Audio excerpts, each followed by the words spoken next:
All right guys, welcome back to the channel. I'm GenoJ and I am a real estate guru, and I'm here with another guru, Henry, and we're gonna talk about rental properties today. But before I get into this video, please hit that like button below and subscribe to the channel. Our goal for this channel is to share with you guys knowledge on investing. We talk about buying and flipping houses. We talk about rental properties. We teach how to use the BRRRR strategy and give you a lot of free advice and our resources doing it. So definitely hit that link button below and subscribe to the channel. Again, I got Henry here. I'm gonna let him introduce himself and tell you a little bit about who he is and how he got started in real estate. All right, everybody. My name is Henry Liu. I started real estate about 5 years ago. Our main goal is obviously just buying houses, fixing them up. We do fix and flips. We do BRRRR method. We do BRRR.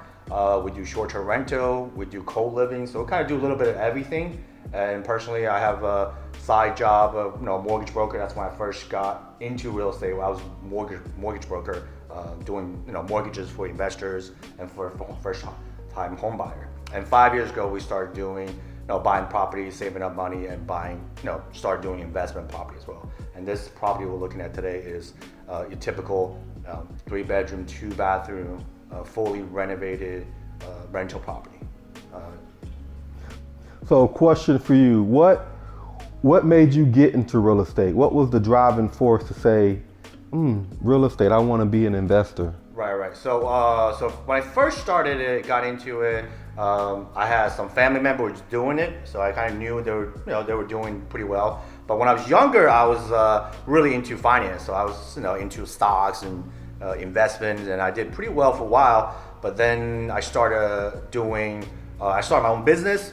Obviously, that particular business went under during the dot-com bubble. So 2007, 2008, as trading changing from manual trading to computer algorithm, AI trading. So my business was kind of just dying slowly, and some other issue that business failed. So I had to kind of maneuver, and I kind of lost all my savings. I put a lot of money into that business and didn't work out, but maybe that was for the best, because that forced me into going to a new field, a new industry. And I'll say probably for what I think, that was probably meant to be. Because now I love what I'm doing. And before I was making good money, but I didn't really love what I was doing. So that's you gotta find something that you love. You do. So I wanna dig a little deeper, because I know we have a lot of newbies always watching, and a lot of times newbies always ask, how do you get started? Or what are some of I guess some early struggles? So if you can think back to maybe your first deal, can you talk about that first deal a little bit? What was that first deal? And then let's talk about some of the struggles. Yeah, so first deal was pretty much we purchased a house. We're actually living in a house and renting out a basement. So it's kind of like a house hacking. So the first deal. And that particular deal, we lived there for about a year and a half, kind of saved up money. Then that got into my second deal. Now my second deal is a deal that I lost the most amount of money on it. That's because the contracting issue, which a lot of investors have issue with.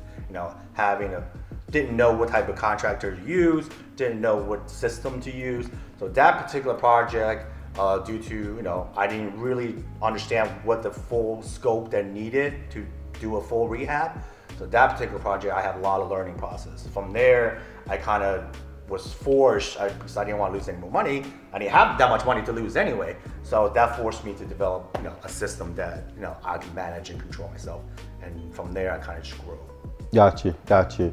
So get into your first property, whether it's a buy and flip or you're renovating the whole, finding contractors are really going to be key. Luckily for you guys, we do have some resources to help you find contractors, and we have a lot of good videos. So I'm going to leave a link for a couple videos on how to find contractors.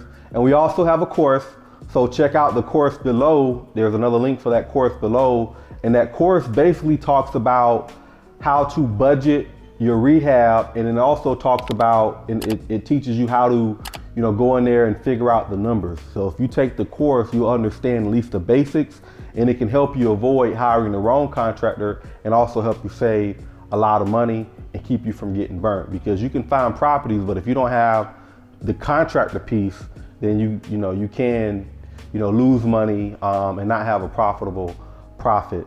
So let's go back to the second property. So the second property, you said you lost money on it. Mm-hmm. So what was outside of the contractor issue? How did you find that property?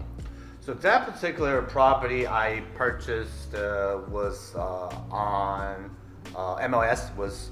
I found the property was expired listing. So that's a lot of ways we do find properties, expired listings. Back then, there was a lot of expired listings available, mm-hmm. because people were just selling them and nobody was buying them. Especially this property needs a tons amount of work. So this was a full rehab. Okay. So, and I found this particular property on the south side of Atlanta.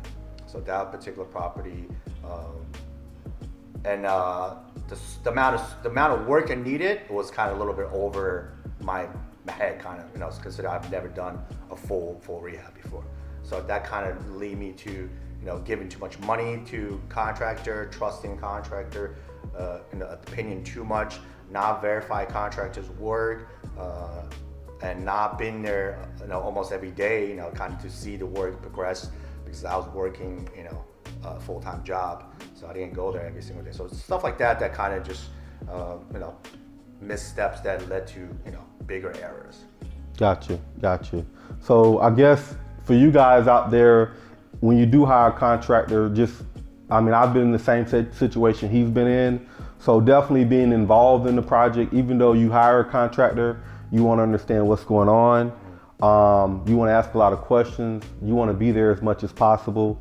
And then two, the thing that helped me after, I lost a lot of money on a deal. And one of the things that started helping me was I started doing home inspections. So even though I knew what I wanted to do, I do the home inspection up front, because sometimes that home inspection uncovers stuff that you might have not thought about. They might go in the attic and find a small fire damage, or maybe a busted pipe in the yard or something. So the home inspection helped me put together my scope of work, and that can help you guys too. And then I did typically 3 home inspections on the bigger renovation jobs. 1, when I first bought the property. 2, after all the mechanicals were done and before I closed up sheetrock, because then you can catch a lot of stuff. And that home inspection, you can hold people accountable, because the inspector comes out there and finds stuff that's not to code or whatever, then you can make them fix it before you pay it. And then the 3rd home inspection was after everything was done, because you're not going to be getting in attics and going on roof or crawling in crawl spaces. So just by spending extra money on home inspections, it helped me put together a checklist of items, and it helped me manage my subs better, because you can see tile and understand, okay, the guy didn't do the tile right, because you can visually see it. But when it comes to the plumbing, electrical, and HVAC, you don't always know if things are wired correctly or outlets are not working.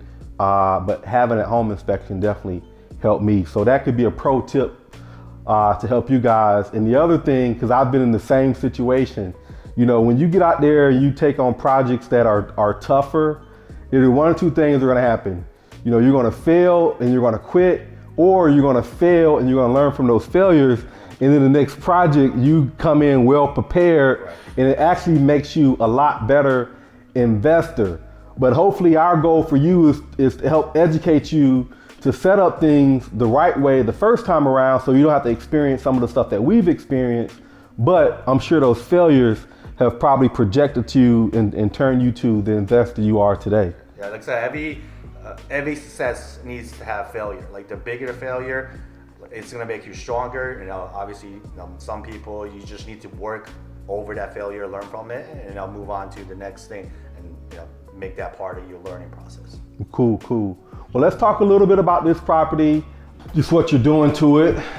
I know with the rentals, we don't go crazy like we do on the other property. Right, so this is a rental property, so what we want to do is that we want to make it as nice as possible to attract the highest rent rates possible, but we also don't want to put so much money into it that we can't get the money out. The key is obviously attracting the most amount, a good tenant paying and also get the highest appraiser value we can get, so we can refinance, get the money down. So these cabinets are actually the original cabinets of the inside house. We recycled them, we reuse them. So they're not perfect, but we paint them, put some new hardware. So they're still good, and these are wood, still good. The countertop, we just went with these are actually IKEA countertops. So they looks like stone, but they're not. And sometimes I reuse material I have left from other projects. So this is actually a butcher block that's left from another project. So I always try to, recycle, reuse some of the material as much as possible. Same thing with this cabinet, and these cabinets are actually from a house that I did demo. So a butcher's house is a little bit higher end renovation. So we took out all the cabinet, but these are actually, building green cabinet, shaker style. So we, save them, put them in our warehouse, and then we use them on our rental properties. So typically, and usually the floor nowadays, pretty much everything we use is LVP for floor for the whole entire house. So that way it'll last a very long time. It's sustainable, it's easy to clean, and it's easy to fix. So that's gonna give us, low maintenance. So you want a property that gives you least amount of headaches. All right, guys, some really good pro tips there. He saves a lot of stuff from other houses and puts in these houses. Because when it's a rental property, you want it to be nice, but it doesn't have to be like your total gut jobs where you're trying to sell it. Those are really good tips. I hope you're paying attention. Let's talk about them bathrooms. These are original floors, so we clean them up. So these are original tile floor that was ready here. So we just make them nice and clean. So we did new tiles, new toilet. We cleaned the bathtub. We put a new vanity. This is also a leftover from a previous job, so another recycle vanity, some lights. Definitely make use some light color to make it bright. So this is pretty much a renter grade bathroom, nice and clean. Same thing, we have LVP, same flooring going throughout the whole entire house. Light pink, I'm still missing the grid, I need to take care of it. Closet,